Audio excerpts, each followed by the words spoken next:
And we are back with another video, and this one is so critically important because it shows you what happens when a bubble pops, especially when a banking bubble pops. But you'll see it when I get started. I'm Lynette Zang, CEO and founder of Zang Enterprises, and we support community, which is you guys, and sound money, gold and silver, globally. So let's just dive right into this week's topic. And we're talking about China. So all of this was coming out. China merges hundreds of rural banks as financial risks mount. This move affects 2,100 rural banks. And this was back in January. So this is not something that's brand new, though there's a lot of things going on about the internet. What I'm going to show you is how this is just an example. This is a bubble popping. You think that after you do this merger that it's all over, but it's not. Let's take a look. One key solution to resolving the risks is through mergers and reorganizations. So taking those small failing banks and having them absorbed by the larger banks. But what does that really do? Number one, it makes control more concentrated, and it also makes risk more concentrated. Let me show you what I mean. So China's banking turmoil. 40 banks vanish as crisis deepens. The Chinese banking sector is facing a severe crisis, but this just didn't start just the other day. It's just an additional absorption of the banks. 40 banks disappeared, and the collapse of, pardon me if I butcher this, Jiangxi Bank has further deepened the sector's problems. Experts warn that the situation could have severe consequences for the global economy. Why? Why does that matter for the global economy? Because the banking sector around the world, while we were talking about all of this deglobalization in supply chains, etc., the banking sector, the monetary sector, that continues even faster into a globalized world. And we are all incestuously intertwined. What we don't know is what's going to be the final straw that breaks the camel's back. But in the week ending June 24th, 40 Chinese banks vanished as they were absorbed into bigger ones, and this is a big deal. Some banks have revealed that 40% of their portfolio are non-performing loans. That's a problem because we also have the valuation risks with higher interest rates, meaning that the market value of the bank's holdings are severely underwater. And that, I'm going to show you this in a minute, but that means they're forced to liquidate underwater assets. The expert forecasts that slower growth in China's economy will exacerbate banking problems. He believes the situation will most likely end with massive liquidity injections. That means massive more money printing, right? And what does that do to the currency already out there? It devalues it. And of course, this is only happening in China. Not. Okay, with massive liquidity injections, economic stimulation, meaning they're going to give consumers money so that they can consume, and also drop interest rates to zero, so more free money, and investors fleeing toward hard assets. But wait a minute. Isn't central banks dropping interest rates and injecting a whole bunch of free money into the system good for the economy? I mean, we're seeing it elsewhere, including in the US, that makes the stocks go up. Isn't that a good thing? Well, not if the money that underlines that you can only convert the stocks into, not if they're based on this garbage, right? Trillion times zero is still zero. But they are fleeing toward hard assets, and we've been talking about this. The rise in the younger generation, as well as those in my generation, that are rushing to the safety of gold. We've talked about that before, but what I love, whether you're talking about China or South Korea or the US, is the public is waking up. That's what we need, is the public to wake up. By buying gold, the money is still with you in a different way.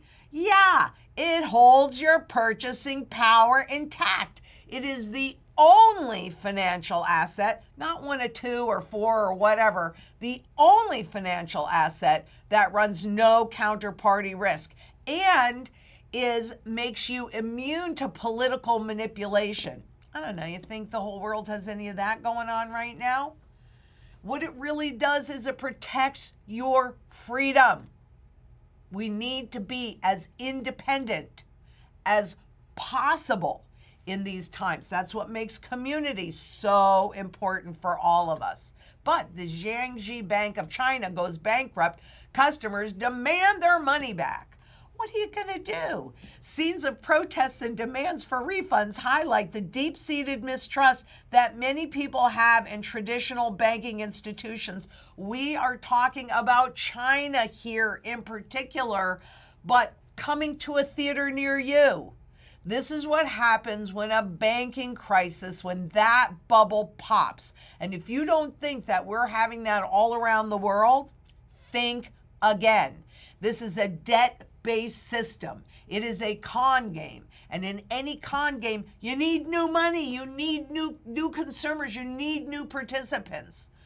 Okay, so let me show you what it looks like, and it doesn't matter where it is in the world. And remember, we have all the links to all of this research below. You can also ask one of your strategy specialists if there's a particular graph or chart or anything, image, link, whatever you want. We are happy to be of service. Perceived or actual weakness of a bank. So that creates uncertainty and fear. Withdrawals, confidence is lost. Once confidence is lost, it is almost impossible to get back.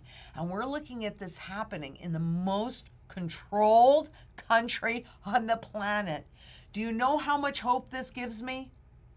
This gives me so much hope. Just like watching people, I don't think this is what you should do. And let's make not any mistake about this. I don't think you should go and buy gold and silver from Walmart or from Costco or from Amazon.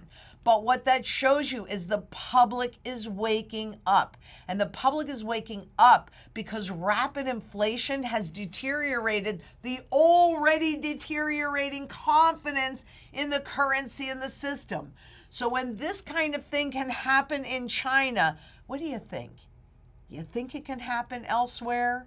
Because after that confidence is lost, that's when you get the runs on the bank. We've got those hidden runs that are already building in the US with Synapse, right? All of those, I don't know how many, 1 million to 10 million people being, boom, locked out of their accounts. And that's still, at the last time that I checked, and I'm paying attention to this, they're still not let into their accounts. So you can scream, you can yell, you can bang on the doors. If your wealth is held inside of this system, it's intangible. And it's real easy to say no. And quite honestly, that is the importance of having sound money outside of the system. And frankly, it is that simple. You want to hold something that holds your purchasing power that cannot be degraded by this garbage and more debt, because make no mistake about it, there is a structural shift that has happened in the bond market. What's the bond market? The bond market is the debt market.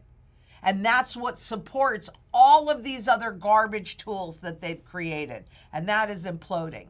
When all confidence is gone, the con game ends. And we are watching that happen, Ernest Hemingway, how did you go bankrupt? Slowly at first and then fast. You need to be prepared before this whole con game becomes apparent to everybody. And we're close, and you can see it. Because if you think that consolidation only happens in China, well, here, the U.S. banking system, the great consolidation. And this takes us through 2023. And let's look at that because this is significant. So larger banks gobble up smaller ones. This happens all over the world. And again, it's a consolidation of power. We know the top banks, right? It's a consolidation of power and also a consolidation of risk. So back in 83, there were 14,469 different banks and 40,000 branches. Well, today there are, or through 2023, so it's lower today, 4,135 banks. But their branches have gone up. Can you see how this power has shifted? But that peaked in what? 2010. Now we're transitioning into a digital system. And so the physical footprint of banks and your ability to go in and talk to somebody is diminishing. How do you feel about that? Because every failed bank that falls into the hands of the industry's giants like JP Morgan, Bank of America, 2008 was not that long ago, though I know there's a lot of people out there that were not in the markets during that time. But it's a consolidation and a concentration of power and risk. This contributes to, this is decades-long consolidation trend. Now, there were 87,000 branches in 2009. Now there are 71,190 branches, and that is shrinking more. So what do you do? Like those people that were involved in fintech that have their bank accounts closed, there's no physical presence. Who you complain to? Nobody. There's nothing you can do. I hope you can see the importance of holding your own money, your own wealth. The fewer banks, the more concentrated control, and the greater the risk. So here, Chinese government bonds are on fire. That's ringing alarm bells in Beijing. Okay, what do they mean by that? Well, first of all, remember, if you have a lot of buying, then that pushes interest rates down. So the fear in the banking system is a rush to safety into government debt. I'm making a face about it because, honest to God, you're rushing out of the frying pan into the fire, because what do central banks and governments have that corporations don't? That's the ability to print this. That's what they have, and that's what they use. Interest rates and money printing. And they use that to reduce the purchasing power of this. You guys know I have $100 trillion Zimbabwe note. Know what I can buy with it? Bupkis. Absolutely nothing. So let's go back to these government bonds, because is that really a true flight to safety? I don't think so. Lower borrowing costs should be welcome in an economy struggling to recover. I want you to listen to how much and how the banks and how the markets are responding here, and see if you can't find some parallels, because I see lots of them. This being one of them. Lower borrowing costs. So markets are rising because the Fed, they're counting on the Fed to pivot and lower interest rates so they can borrow and spend even more. And that increases their debt levels, but also it makes it appear they're more profitable. So from a property crash, sluggish consumer spending, and weak business confidence. But the sharp move in bonds is sparking talk of a bubble and triggering acute anxiety among China's policymakers who fear a crisis similar to the collapse of Silicon Valley Bank. That's what all of this absorption is about. They want you to think that that banking crisis that happened in 2023 is over. But we've already seen more banks in the U.S. fail and taken over by private equity. I mean, honestly, this is a joke. Become your own central banker. Buy physical gold and silver and hold it. That's what you got to do. But money is rushing into Chinese government bonds, sending their prices soaring. Remember, I show you this? Okay, sending their prices soaring, right? And yields plunging to record lows as investors hunt for a safer alternative to the country's ravaged real estate market and volatile stocks. Now, the real estate decline is happening in some places, not all places in the U.S. here, but it is underway. Make no mistake about it. Even though consumers came out and, they bought a little bit more, it's still way off. And what we're seeing are defaults soaring. So coming to a theater near you, all of these things that I'm showing you are a precursor to what we're going to deal with. It gives you an opportunity to get into position while you can. Wow. Is this an indication of a banking crisis, not just there, but everywhere? I think so. I think so. And what's their response been? China's central bank reportedly acquired a record 735 tons of gold last year, more than any other central bank, and is the largest annual total since at least 1977. What was happening in 1977? Well, I was there, and guess what? We were transitioning at least from a quasi-gold-backed currency to a purely debt-based currency. We were inside of a currency regime shift, and we are today too.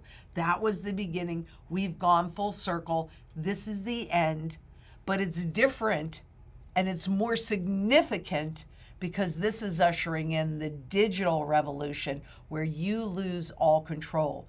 Though China gives me so much hope with what's happening with the public because they're the most controlled economy. And it's not working. Yay! Gives me hope. But you can certainly see what the central bank, the Chinese central bank, is preparing for. And if you think this indicates all of the gold that they're holding, that no gold leaves China. So whatever their production is, they're not telling us everything. No central banks are telling us everything. That's not their job. Their job is to keep us calm and keep us in the system.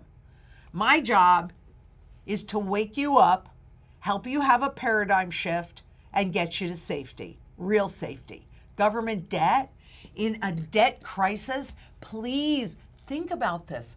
How does more debt help you when you are already in a debt crisis and a structural shift in the market that underpins every financial asset in the world? Please, because even in China, gold has delivered sizable returns in the first half of the year and outperformed most asset classes. What's above it? Crude oil, right? Which is another controlled substance, commodity, and the S&P 500, because it has to make things look like the stocks are going up. And by the way, if you haven't watched this already, watch the live video that I did on Tuesday where I'm talking about the S&P 500 and these soaring stock markets that are the most overvalued in history. You've got to be aware of what's happening because after all, how many times can you be lied to when you do not know the truth? I'm trying to show you the truth. So that's it for today, but make sure that you subscribe. Give us a comment, leave us a thumbs up, or just the opposite, leave us a thumbs up and give us a comment, and share, share, share. Because ignorance doesn't make anybody immune. It just leaves us vulnerable. And don't forget to check out our recent video that I did last week on the food crisis, because we need to have food, water, energy, security, barterability, wealth preservation, community, and shelter. And I'm talking about local community to make sure that you can create security in all those other different mantra areas. There is strength in numbers. And global community, because if globally we all convert the garbage fiat into sound money, we got a shot at being at the table. And I absolutely 100% know that together we can make a positive difference for a lot of people. So until we meet next, please be safe out there. Bye-bye.